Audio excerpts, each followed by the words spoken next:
ఏం చెప్పాలి రోగి దగ్గరికి వెళ్ళి? డాక్టర్ ఏదో చెప్పి ఉండొచ్చు, నీకేదో రిపోర్ట్ ఇచ్చి ఉండొచ్చు, కానీ అవి నేను లెక్క చేయను. నా దేవుని బట్టి మాట్లాడుతున్నాను నేను. ఇది కాదు, ఇంకా ఇంత అయినా సరే నా దేవుడు ఆ స్థితి నుంచి కూడా నిన్ను లేపుటకు సమర్థుడు. నా దేవుడు నిన్ను స్వస్థపరచుటకు సమర్థుడు, బాగు చేయుటకు సమర్థుడు, బలపరచుటకు సమర్థుడు, నీ సర్వ శరీరమునకు ఆరోగ్యం ఇచ్చుటకు సమర్థుడు. ఇక్కడ కూర్చున్నాడు కదా, లైవ్లో ఉన్న వాళ్ళు కూడా ఈ మాటలు నేర్చుకోండి. లైవ్లో చూస్తున్నారు కదా చాలా మంది. మీరు కూడా ఇట్లా మాట్లాడటం నేర్చుకోండి. పనికి మళ్ళీ దరిద్ర కొట్టి మాటలు మాట్లాడటం చేయొద్దు. కుటుంబ పరిస్థితులను బట్టి ఏం వాక్ రిలీజ్ చేయాలి? విడుదల వచ్చిద్దని రిలీజ్ చేయాలి. వ్యక్తులను బట్టి ఏం రిలీజ్ చేయాలి? వాక్కులను ఇవే. ఎందుకంటే మనం మాట్లాడుతున్న ప్రతి సందర్భంలోనూ ఒక ఆత్మని మనం వదులుతున్నామని మర్చిపోవద్దు. కృంగిన వారి ఎడల లేవనెత్తు వాక్కు, గుండె చెదరిన వారి ఎడల ఆదరణ వాక్కు నీవు నీ నోట కలిగి ఉండాలి. కూలిపోయే కుటుంబాల మధ్యలోకి నువ్వు వెళ్ళినప్పుడు ఆ ఇంటికి సమాధానం అని పలకాలి. కలపడానికి దేవుని సమాధానం ఆ ఇంట పనిచేయటానికి. కూలిపోయే కుటుంబాలు అంటే తెలుసా? విడిపోదాం అనుకుంటుంటారు కొట్టుకొని. వాళ్ళ దగ్గర పోయి ముందేం పలకాలి తెలుసా? వీళ్ళ మధ్య కొట్లాట తొలగిపోయి యేసు నామములో ఈ కుటుంబానికి సమాధానం కలుగునుగాక అని పలకాలి. అంతేకదా? ఇంటికి పోయి ఏంది మీరు కొట్టుకున్నారంటగా, విడిపోదాం అనుకుంటారంటగా, ఎందుకులే అంత కాదు. గంభీరంగా ఇంట్లోకి అడుగుపెట్టి యేసు నామములో ఇంటికి సమాధానం కలుగునుగాక, వీరి మధ్య అసమాధానం తొలగిపోవునుగాక, వీరి మధ్య పనిచేస్తున్న దురాత్మలు యేసు నామములో బంధించబడునుగాక అని పలకాలి. ఒక గ్రామంలోకి నువ్వు అడుగు పెడితే యేసు నామములు ఈ గ్రామానికి రక్షణ కలుగునుగాక అని పలకాలి. ఒక కుటుంబంలోకి నువ్వు అడుగు పెడితే యేసు నామములు, అది విగ్రహారాధికుల కుటుంబం అయినా సరే, యేసు నామములో ఈ కుటుంబం రక్షింపబడునుగాక. అది మోషే ఏం పలికాడ రెండు జరిగింది. వీళ్ళ పని చేస్తూ సినిమా చూడటమే. సముద్రం పాయలు అవుతుంది, బిక్క తెచ్చి చూస్తూ ఉన్నారు. వామ్మ ఏంద్ర సముద్రం 2 పాయలు అవుతుందని. అయిపోయిందా? ఒడ్డెక్కారు. ఈలోపు వాళ్ళని అడ్డగించాడు. అక్కడ వీళ్ళటు దాటించి వాళ్ళని రప్పించాడు. అది చూస్తాను అవతలకు ఒడ్డెక్కి, అది కూడా ఇక సినిమా చూడటమే. బాగా నడి సముద్రంలోకి వచ్చారు వాళ్ళు. 2 పాయలు కలుసుకున్నాయి. మీరు ఊరకయ్యే నిలుచుండి చూడుడి. మోషే పలికింది నెరవేరిందా? నెరవేరలేదా? మోషే పలికింది నెరవేరిందా? వాళ్ళు పలికింది నెరవేరిందా? చూడు, అన్ని గొంతులు కలిసి ఏం పలికారు? ఐగుప్తులో చస్తే పూడ్చిపెట్టడానికి సమాధులు లేవని. చూడండి ఆ మాట వాళ్ళు అన్నారో లేదో. అదే 14వ అధ్యాయంలో చూడండి, 11వ వచనం. అంతటా వారు మోషేతో, ఐగుప్తులో సమాధులు లేవని ఈ అరణ్యములో చచ్చుటకు మమ్మను రప్పించితివా? మమ్మను ఐగుప్తుల నుండి బయటికి రప్పించి మమ్మను ఇట్లు చేయనేలా మా జోలికి రావద్దు. ఐగుప్తులకు దాసుల మగుదమని ఐగుప్తులో మేము నీతో చెప్పిన మాట ఇదే గదా. మేము ఈ అరణ్యమందు చచ్చుట కంటే ఐగుప్తులకు దాసుల మగుటయే మేలని చెప్పిరి. చూడు ఎంత ఏ పనికిమాలి నోరు చూడు. ఆ నోరు చూడు. రెడీగా ఉంటారన్నమాట. సావటానికన్నా సావనన్న చత్తం దాసులు అన్నావు. దాసులు సావులు, దాసులు సావులు, దాసులు సావులు, కర్మ దరిద్రం, దరిద్రం కర్మ, దాసులు సావులు. ఏం చేద్దాం? ఐగుప్తు అలవాట్లు. ఏం అలవాట్లు? మనం లోకంలో బతికినప్పుడు లోకంలో మాట్లాడుకున్న మాటల అలవాట్లు. ఈరోజు దేవుని బిడ్డలైన తర్వాత కూడా ఆ మాటలు ఉండకూడదు మన నోట. విశ్వాసులకు తగినట్టు మాట్లాడాలి, పరిశుద్ధులకు తగినట్టు మాట్లాడాలి, విశ్వాస వీరులకు తగినట్టు మాట్లాడాలి. ఓ తల్లి, నీ పిల్లల విషయంలో నువ్వు పలుకుతున్నావు చూడు. నువ్వు పలుకుతున్నప్పుడల్లా ఒక స్పిరిట్ని వాళ్ళ మీద వదులుతున్నావని గుర్తుపెట్టుకో. నీ ఇంటి మీదకి నువ్వు పలికేటువంటి వచనాలు ఒక ఆత్మను వదులుతున్నావని మర్చిపోవద్దు. జాగ్రత్త. ఈడెదవా మామూలు ఎదవ కాదు, నెంబర్ 1 ఎదవా, పనికిమాలోడు, వీడొట్టి అట్ట అంటోడు, వీడిట్ట అంటోడు. ఒక స్పిరిట్ని వాడి మీదకి పంపుతున్నావు నువ్వు. ఓ అక్కయ్, ఇనక్కాయ్ జాగ్రత్తగా ఇన్నక్కాయ్. నువ్వు బాగా నిన్నక్కాయ, వాళ్ళు వింటున్నారులే. ఈ అమ్మాయి ఇలాంటిది, ఈ అమ్మాయి అలాంటిది, పనికి మాలింది, పిచ్చి పిచ్చి మాటలన్నీ మాట్లాడుతూ ఉంటారు. నేను వినంగా ఆ మాటలు మాట్లాడితే కోపం నాకు. వాళ్ళ ముందు అనను కానీ వాళ్ళు పక్కకు పోయినాక చెబుతా, దరిద్ర మాటలు తప్ప మంచి మాటలు రావు నీకు నోటికని. అట్లా పలికితే ఊరుకోని ఇంకోసారి. నువ్వు ఎదవన్నోడే మొనగాడు కావచ్చు, నువ్వు పనికిమాలినోడు అన్నదే రేపు నీకు ఆధారం కావచ్చు. జాగ్రత్త, పిచ్చి మాటలు మాట్లాడవాక అని చెప్పి గద్దిస్తానే ఊరుకోను. నువ్వు పరిశుద్ధుడివి, క్రీస్తు రక్తంలో కడగబడ్డావు, అధికారం పొందినోడివి. నీ మాటలు నువ్వు మాట్లాడుతున్నప్పుడు ఒక స్పిరిట్ విడుదలైద్దని నీకు తెలియదా? ఒక ఆత్మ విడుదలైద్దని తెలియదా? ఎంతమందికి అర్థమైందండి నేను చెప్పింది?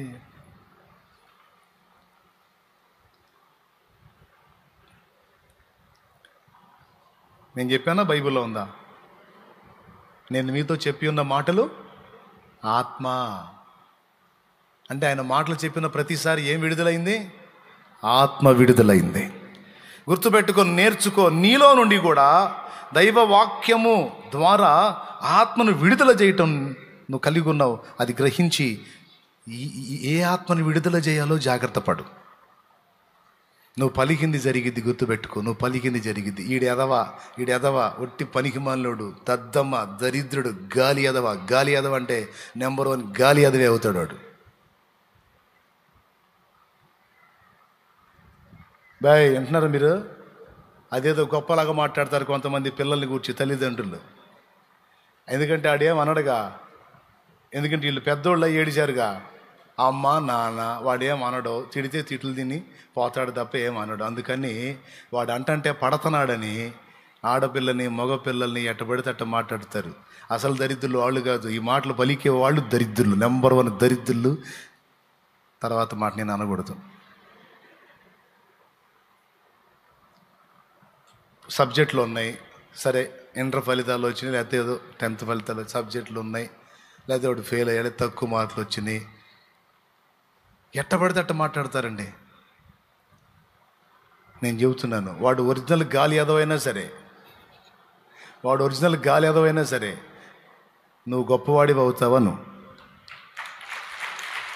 నువ్వేదో పిల్లతనాన్ని బట్టి, పిల్ల చేష్టలను బట్టి ఇప్పుడు ఎలా ఉన్నావు, కానీ నేను నా దేవుని యందు విశ్వాసం ఉంచాను, నిశ్చయముగా నీవు గొప్పవాడివి అవుతావు, నా దేవుడు నిన్ను అలా చేస్తాడని ఆ స్పిరిట్ రిలీజ్ చేయి, ఆ వాక్కు రిలీజ్ చేయి, ఆ వాక్కులో నుంచి ఆత్మని విడుదల చేయి.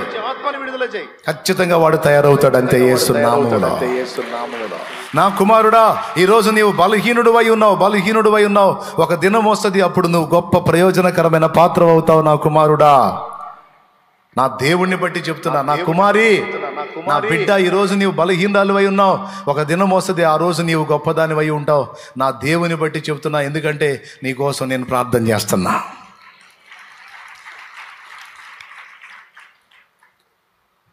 ఇంట్లో పరిస్థితుల్ని గురించి ఇదే మాట్లాడాలి, రోగుల్ని గురించి ఇదే విడుదల చేయాలి. ఏమని? ఇదిగో నీవు రోగివై ఉన్నావు, గుర్తుపెట్టుకో, నేను నీ కోసం ప్రార్థన చేస్తున్నా. నా దేవుడు నిన్ను స్వస్థపరుస్తాడు, నా దేవుడు నిన్ను బ్రతికిస్తాడు, నా దేవుడు నిన్ను బాగు చేస్తాడు, నా దేవుడు నిన్ను లేవనెత్తుతాడు. పలుకు. ఆ రోగి మీదికి ఒక శక్తిని విడుదల చేస్తావు. నువ్వు ఒక శక్తిని విడుదల చేస్తావు. మీలో రోగులై ఉన్నారా? మీ దగ్గరికి పలకరించడానికి వచ్చే వాళ్ళని కూడా ఇలాంటి విశ్వాసంలో చూసుకొని రమ్మనండి. దరిద్రపోళ్ళని రావద్దని చెప్పండి. కొంతమంది దరిద్రపోళ్ళు ఉంటారు, దరిద్ర మాటలు మాట్లాడుతూ ఉంటారు. నోరు తెరిస్తే చాలు దరిద్రం. వచ్చి పేషెంట్ బెడ్ మీద అనుకో,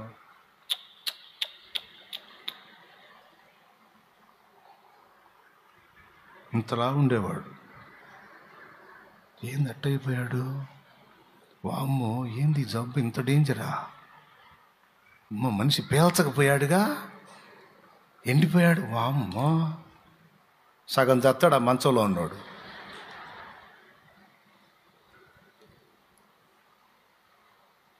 అయ్యా మాట్లాడాల్సింది రోగుల దగ్గరికి పోయి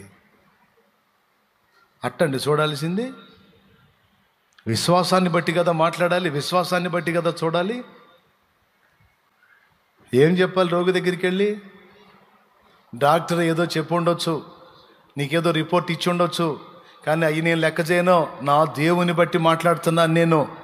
ఇది కాదు, ఇంకా ఇంత అయినా సరే నా దేవుడు ఆ స్థితి నుంచి కూడా నిన్ను లేపుటకు సమర్థుడు. నా దేవుడు నిన్ను స్వస్థపరచుటకు సమర్థుడు, బాగు చేయుటకు సమర్థుడు, బలపరచుటకు సమర్థుడు, నీ సర్వ శరీరమునకు ఆరోగ్యం ఇచ్చుటకు సమర్థుడు. ఇక్కడ కూర్చున్నాడు కదా, లైవ్లో ఉన్న వాళ్ళు కూడా ఈ మాటలు నేర్చుకోండి. లైవ్లో చూస్తున్నారు కదా చాలామంది. మీరు కూడా ఇట్లా మాట్లాడటం నేర్చుకోండి. పనికి మళ్ళీ దరిద్ర కొట్టి మాట్లాడటం చేయొద్దు. కుటుంబ పరిస్థితులను బట్టి ఏం వాక్ రిలీజ్ చేయాలి? విడుదల వచ్చిద్దని రిలీజ్ చేయాలి. వ్యక్తులను బట్టి ఏం రిలీజ్ చేయాలి? వాక్కులను ఇవే. ఎందుకంటే మనం మాట్లాడుతున్న ప్రతి సందర్భంలోనూ ఒక ఆత్మని మనం వదులుతున్నామని మర్చిపోవద్దు. కృంగిన వారి ఎడల లేవనెత్తు వాక్కు, గుండె చెదరిన వారి ఎడల ఆదరణ వాక్కు నీవు నీ నోట కలిగి ఉండాలి. కూలిపోయే కుటుంబాల మధ్యలోకి నువ్వు వెళ్ళినప్పుడు ఆ ఇంటికి సమాధానం అని పలకాలి. కలపటానికి దేవుని సమాధానం ఆ ఇంట పనిచేయటానికి. కూలిపోయే కుటుంబాలంటే తెలుసా? విడిపోదాం అనుకుంటుంటారు కొట్టుకొని. వాళ్ళ దగ్గరికి పోయి ముందు ఏం పలకాలో తెలుసా? వీళ్ళ మధ్య కొట్లాట తొలగిపోయి యేసు నామములో ఈ కుటుంబానికి సమాధానం కలుగునుగాక అని పలకాలి. అంతే కదా. ఇంటికి పోయి ఏంది మీరు కొట్టుకున్నారంటగా, విడిపోదాం అనుకుంటున్నారంటగా, ఎందుకులే అట్ట కాదు. గంభీరంగా ఇంట్లోకి అడుగుపెట్టి యేసు నామములో ఇంటికి సమాధానం కలుగునుగాక, వీరి మధ్య అసమాధానం తొలగిపోవునుగాక, వీరి మధ్య పనిచేస్తున్న దురాత్మలు యేసు నామములో బంధించబడునుగాక అని పలకాలి. ఒక గ్రామంలోకి నువ్వు అడుగు పెడితే యేసు నామములో ఈ గ్రామానికి రక్షణ కలుగునుగాక అని పలకాలి. ఒక కుటుంబంలోకి నువ్వు అడుగు పెడితే యేసు నామములో, అది విగ్రహారాధికుల కుటుంబం అయినా సరే, యేసు నామములో ఈ కుటుంబం రక్షింపబడునుగాక. అది గుండె చెదరిన వారిని బాగు చేయువాడని, గుండె చెదరిన వారిని బాగు చేయువాడని, వారి గాయము